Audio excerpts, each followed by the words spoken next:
সাম্প্রদায়িক সৃষ্টি বঙ্গভঙ্গ হিন্দু মুসলিম জনগণের মধ্যে সাম্প্রদায়িক চেতনা বিক্ষোভ রোপণ করে।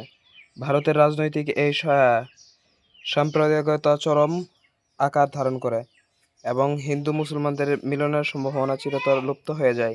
ব্রিটিশদের ভাগ কর ও শাসন নীতি বিজয় বঙ্গভঙ্গ ফল ব্রিটিশ শাসকদের ভাগ্য কর ও শাসনের কর হয়। ভারতীয় জাতীয়তাবাদী আশপাশে নরসিংহ বঙ্গভঙ্গের দ্বারা ব্রিটিশ সরকারের কৌশলিক কলকাতা কেন্দ্রিক সার্বভৌমত্ব জাতীয়তা আন্দোলন নস্যাৎ করার সুযোগ লাভ করে। সন্ত্রাসবাদ, উগ্র হিন্দু জাতীয়তাবাদের উত্থান। ভিডিও আমাকে পাঠাই দে।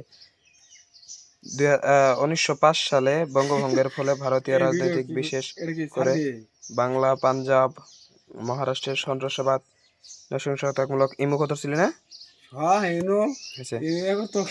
জাতীয়তাবাদের বীজ রোপিত হয়। মুসলমান জনগণের নিজেদের পৃথক অস্তিত্ব ও স্বাক্ষর রাখার জন্য সংগঠিত হতে থাকে। মুসলিম লীগ প্রতিষ্ঠা। হিন্দুদের বঙ্গভঙ্গ রোধ আন্দোলনকে মোকাবেলা করার জন্য মুসলিম প্রতিষ্ঠা করা হয়।